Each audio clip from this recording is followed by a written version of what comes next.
Hi అండి, welcome to YouTube channel software series YouTube channel. ఇందులో software related కంటెంటే కాకుండా real లైఫ్లో మనకు వచ్చే consequences, general knowledge, everything I need to explore అన్నట్టు పెట్టాను. సో ఫస్ట్ పాయింట్ ఏంటంటే, ఆల్మోస్ట్ జాబ్ చేసేవాళ్ళు పిల్లలైతే మనం జాబ్ చేయొచ్చా చేసుకోలేమా, పిల్లలు కొంచెం గ్యాప్ తీసుకుందామా అన్నట్టు ఆలోచిస్తుంటారు.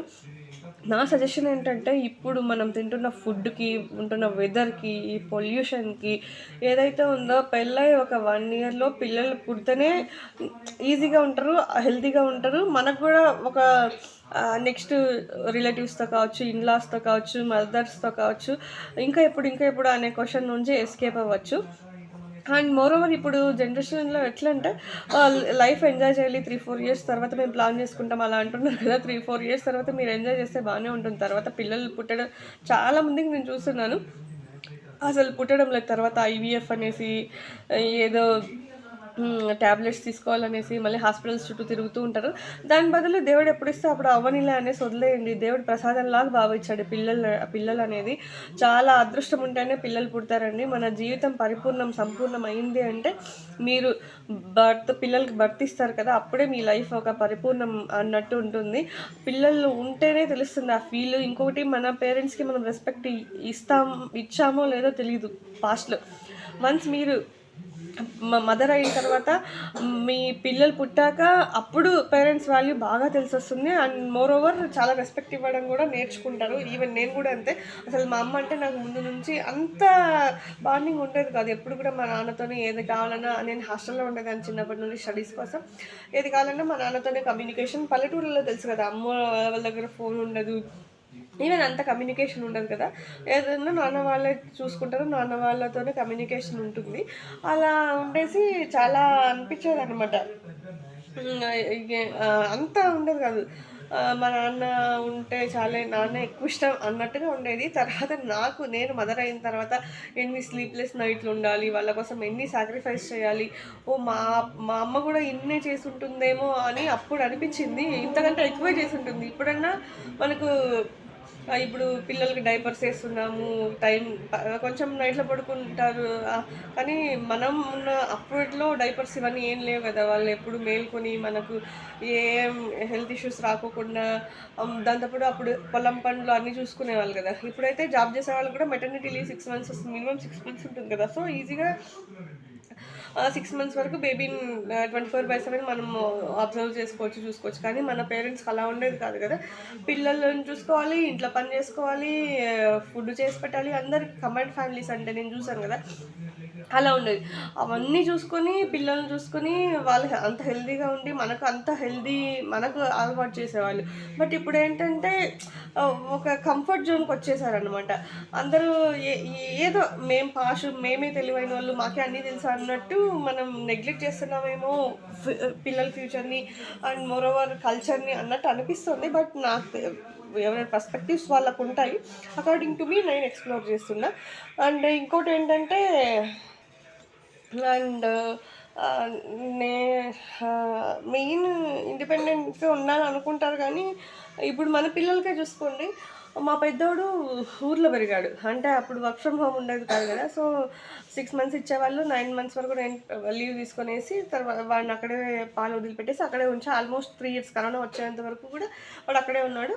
స్టిల్ ఇప్పటికీ కూడా వాళ్ళకు మా అమ్మ నాన్న కంటే మా అమ్మ నాన్నే వాడికి ఎక్కువ, అదే అమ్మమ్మ తాతయ్యలో వాడికి ఎక్కువ, వాళ్ళనే ఎక్కువ ఇష్టపడతాడు.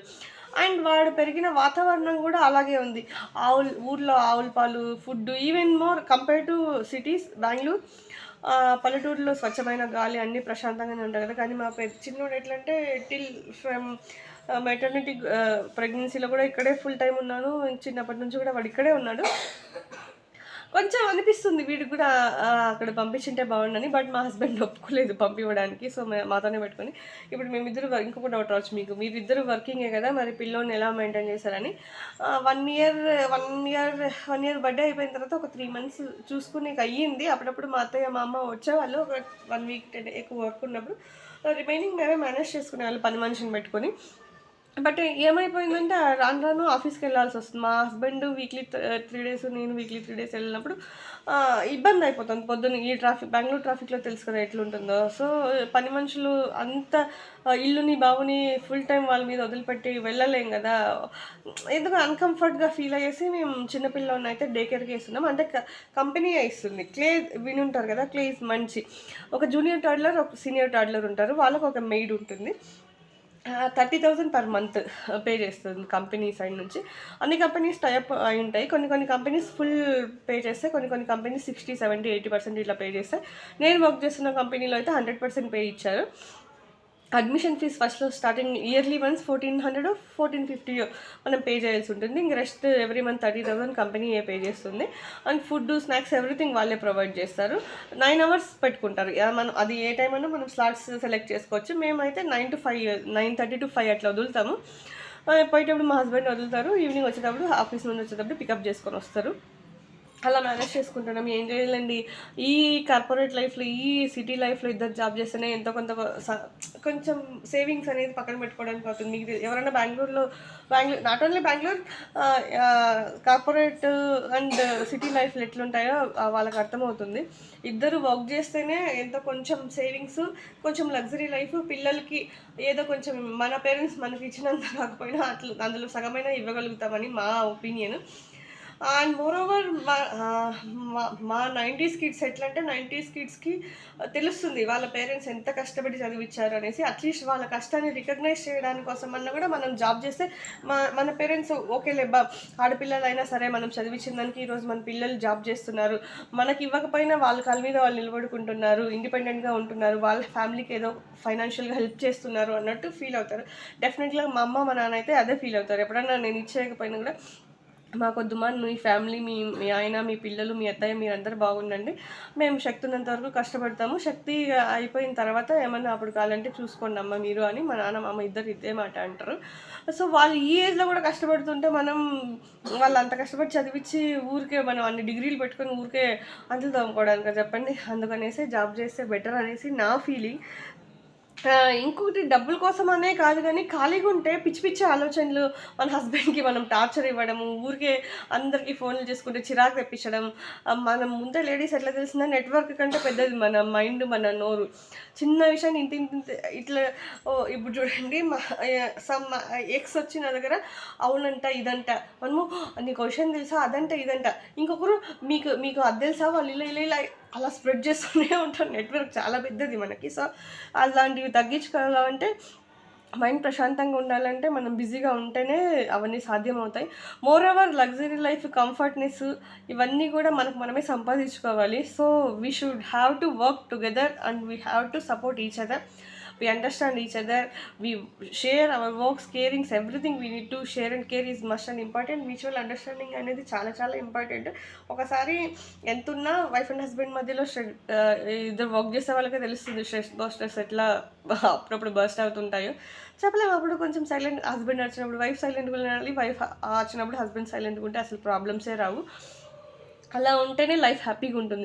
ఇంకో విషయం ఏంటంటే, ఏదైనా సరే మీరు వైఫ్ హస్బెండ్ గొడవ పడుతున్నారు అనుకో, అప్పుడు థర్డ్ పర్సన్ ఇన్వాల్వ్ అవ్వకండి. ఇంకొక వైఫ్ హస్బెండ్ గొడవ పడుతున్నప్పుడు మీరు కూడా ఇన్వాల్వ్ అవ్వకండి. దానివల్ల చాలా మనశ్శాంతి ఉంటుంది, చాలా ప్రశాంతత ఉంటుంది. గొడవ అంతటితో ఆగిపోతుంది. థర్డ్ పర్సన్ ఇన్వాల్వ్ అయ్యారనుకోండి, ఇంత ఉండేది ఇంత పెద్దగా అయిపోయి అసలు ఒక ఎండింగ్ అంటూ రాదు. అది లాగి తెగే వరకు లాగకూడదు అంటారు చూడు, ఆ సిచ్యువేషన్ వస్తుంది. అందుకనేసి థర్డ్ పర్సన్ని అస్సలు ఇన్వాల్వ్ చేసుకోకండి. ఏదైనా సరే మీరు సార్ట్అవుట్ చేసుకోండి. సార్ట్అవుట్ చేసుకోలేకున్నంత పెద్ద ప్రాబ్లమ్స్ అయితే ఏం లేవు కదండి. సో సార్ట్అవుట్ చేసుకుని ముందుకెళ్ళండి. అండ్ ఇంకొకటి, మీ హస్బెండ్ మీ మీద గొడవ అరిచారనుకోండి, ఓకే, లెట్ ఇట్ బీ. ఒక 5 minutes కూల్ అవ్వండి. తర్వాత ఒకవేళ తను ఏదైనా రాంగ్గా అరిచినా కూడా తను కామ్ అయిన తర్వాత ఎందుకు ఇలా అన్నారండి అనేసి వెళ్ళి అడగండి. అంతేగాని తను ఇలా అన్నాడు, నేను ఇప్పుడే అనాలి, తను ఒకటంటే నేను 2 అనాలి, ఇలా చేశారనుకోండి, ఇంక అయిపోయా. ఇంకా అది సంసారం అనిపించుకోదన్నమాట. సో ఒక మెచ్యూరిటీ లెవెల్ అనేది నేను కూడా ఫస్ట్‌లో పెళ్ళైన 1 ఇయర్ మా ఫ్యామిలీలో వచ్చినన్ని గొడవలు ఇంకెవ్వరికి వచ్చిండవేమో అన్ని గొడవలు వచ్చాయి. ఈవెన్ ఆల్మోస్ట్ డైవర్స్ వరకు వీళ్ళది ఇంకా అయిపోయారా, వీళ్ళు డైవర్స్ అయిపోతుంది అన్న సిచ్యువేషన్‌లో నేను మా హస్బెండ్ ఇద్దరు రియలైజ్ అయ్యి ఇది కాదు లైఫ్ అంటే, you should have to be role model అన్నట్టు మేమిద్దరు అండర్‌స్టాండ్ చేసుకొని ప్రాబ్లమ్స్ వచ్చాయి. అసలు ఇప్పటికీ వస్తుంటాయి. బట్ మూవ్ ఆన్ అవుతున్నాం అనమాట. ఆ పాయింట్లోనే స్టక్ అయ్యి ఇదే అని స్టక్ అవ్వకుండా ఓకే లెట్ ఇట్ బి, ఇప్పుడు అయింది కదా సిచ్యువేషన్, ఆ సిచ్యువేషన్ వరకే, అది పర్మనెంట్ కాదు, వీ షుడ్ మూవ్ ఆన్ అన్నట్టు ముందుకు వెళ్తూనే ఉంటాం. సో అలా అనేసి లైఫ్ హ్యాపీగా అయితే ఉంటుంది. చూసే వాళ్ళకి అనుకుంటారు వీళ్ళిద్దరు సాఫ్ట్వేర్లు, వీళ్ళిద్దరికి లక్షల ఊరికే ఇస్తారా చెప్పండి. మనం మనం ఇప్పుడు ఇంట్లో పని మనిషి ఉండే వాళ్ళకి 10-15 వేలు ఇవ్వడానికే మనం వాళ్ళ నుండి ఎంత పని ఎక్స్పెక్ట్ చేస్తాం. అండ్ విలేజెస్లో 300-500 ఇచ్చినప్పుడు వాళ్ళ నుండి మనం ఎంత పని ఎక్స్పెక్ట్ చేస్తాం. మరి వాళ్ళు మనకి లక్షలు ఇచ్చినప్పుడు మనం ఖాళీగా ఉంటే వాళ్ళు ఇస్తారా చెప్పండి. పల్లెటూర్లలో వీళ్ళు ఏం చేస్తారు, కంప్యూటర్ మీద కూర్చుంటారు, వీళ్ళు ఊరికి అన్ని డబ్బులు ఊరికి కూర్చుంటే ఎవరు ఇస్తారు అక్క, అట్లే ఉండదు. మనం కష్టపడాలి. మెంటల్ స్ట్రెస్, మైండ్ పని అనేది చాలా ఉంటుంది. అసలు ఒక్కోసారి ఏమనిపిస్తుంది తెలుసా, ఆఫీస్ నుంచి ఇంటికి వచ్చేపాటికి అసలు ఫుడ్ వద్దు ఏమొద్దురు అయ్యా పోయి పడుకుందామా అన్నంత విసుగు వచ్చేస్తుంది, అన్నంత టెన్షన్ కూడా ఉంటుంది. అట్లాంటివి కనిపించేవి ఎవరికి, వచ్చేది మనం కార్లలో తిరిగేది, మనం వేసుకున్న బట్టలు, మనం వేసుకున్న బంగారు, వీటి మీదనే ఉంటుంది. కానీ మనం ఎంత కష్టపడుతున్నాం అనేది వాళ్ళకి తెలియదు. సో మీరు కష్టాన్ని కూడా గుర్తించండి, ఎంత కష్టానికి అంత ఫలితం ఉంటుంది అన్నట్టుగా కష్టపడితేనే ఎవరైనా హ్యాపీగా ఉంటారు. ఊరికే డబ్బులు అయితే ఎవరికి రావు. లలిత జ్యువెలర్స్ వాళ్ళు చెప్తారు కదా, డబ్బులు ఎవరికి ఊరికే రావని. సో ఊరికే ఇవ్వరు కూడా, రావు, ఇవ్వరు కూడా. So we should work, we should earn, we should spend, we should be happy. అది పాలసీ అనమాట. సో ఎప్పుడు కూడా వేరే వాళ్ళు ఏదో అంటున్నారు అనేసి కాదు, మన ఫ్యామిలీ కోసం, మన పిల్లల కోసం, మన హస్బెండ్ కోసం ఈ చిన్న సర్కిల్లోనే మనం అనుకుని వాళ్ళ కోసం సాక్రిఫైస్లు చేయాల్సి వస్తుంది, అడ్జస్ట్మెంట్లు ఉండాల్సి వస్తుంది, అన్నీ కూడా ఉండాల్సి వస్తుంది. అప్పుడే లైఫ్ కదండి. మీరు ఒక్కరే ఓన్లీ ఉండి చచ్చిపోతే అప్పుడు ఏమైనా మీకు గుద్దుని తీసుకోపోతారా? సో కాంప్రమైజ్ అనేది ఉండాలి లైఫ్లో, అడ్జస్ట్మెంట్ అనేది ఉండాలి. సర్టెన్ పీరియడ్ వచ్చిన తర్వాత నేను అనుకునేదాన్ని, నేను చిన్నప్పుడు మా అమ్మ ఎవరైనా ఏదైనా ఫంక్షన్స్కి వెళ్ళినప్పుడు కానీ, ఊర్లలో శ్రీమంతాలు అట్లా వెళ్ళినప్పుడు కానీ ఏమైనా ఇస్తారు కదా, మా అమ్మ తినకుండా మాకు తెచ్చిచ్చేది. ఏంటమ్మా మా అమ్మకి తినాలని అనిపిదా, లేకుంటే మా అమ్మకి ఇష్టం లేదా ఇది అనిపించేది. బట్ వన్స్ నేను మదర్ అయిన తర్వాత నాకు తినాలనిపించినా సరే, నేను తినకపోయినా పర్లేదు, నా పిల్లలు తినాలి, నా పిల్లలు తిని బాగుంటే చాలు అన్న మైండ్ సెట్ ఆటోమేటిక్గా వచ్చేస్తుంది. That is called mother nature, motherhood అంటారు కదా. అది మనకు క్రియేట్ చేసుకోవాల్సిన అవసరం లేదు, అది ఆటోమేటిక్గానే వన్స్ మదర్ అయిన తర్వాత ఫీలింగ్ అనేది వచ్చేస్తుంది. అండ్ ఇంకోటి ఏంటంటే పిల్లలు హెక్టిక్కే ఇప్పుడు ఈ జనరేషన్లో. But we should to bear, ఇంక మనకు ఆప్షన్ లేదు. పిల్లలు ఉంటేనే కూడా మనకి ఒక్కొక్కసారి ఏమనిపిస్తుంది అంటే, మా చిన్నోడు ఇప్పుడు పెద్దోడు ఆల్మోస్ట్ పెద్దోడు అయిపోయినాడు, వాడు ఇండిపెండెంట్ అయిపోయాడు. వాడు అప్పుడప్పుడు విసిగిస్తుంటారు, అది కావాలి ఇది కావాలనేసి. హోంవర్క్ చేసుకున్నప్పుడు కోపం వచ్చి 4 వీక్తుంటాం. అది తప్పించి ఇంకా చిన్నోడే మాకు ఇప్పుడు కొంచెం స్ట్రెస్ రిలీఫ్ అనమాట. బట్ ఇంకా చిన్న 2 years, ఇప్పుడు మొన్ననే సెకండ్ బర్త్డే అయింది Jan 11th. వాడు మాట్లాడేది కానీ అమ్మ నాన్న ఆ ముద్దు మాటలు, తర్వాత సగం వచ్చి రాని మాటలు మాట్లాడుతుంటారు. అది తర్వాత వాళ్ళు వచ్చి హగ్ చేసుకోవడం కానీ, మన దగ్గరే కూర్చోవడం కానీ. ఇప్పుడు మా వాడు పొద్దున్నే పాపం 9కి వెళ్తాడు, 9:30 అట్లా వెళ్తాడు. ఇప్పుడు 5:30కి వస్తాడు. రాగానే వచ్చి అమ్మ హగ్ చేసుకుంటాడు. అబ్బా ఇది చాలరా అయ్యా అన్నంత హ్యాపీనెస్ వస్తుంది తెలుసా. అలా చిన్న మూమెంట్స్, చిన్న మెమొరీస్ చాలా ఉంటాయి. లైఫ్ అనేది చాలా బ్యూటిఫుల్ అండి. సో ఏవో చిన్న రీజన్స్కి, ఏవో అర్థం లేని రీజన్స్కి లైఫ్ని స్పాయిల్ చేసుకోకండి. చచ్చిపోవడం ఒకటే స్పాయిల్ అని కాదు, బ్యాడ్ డెసిషన్స్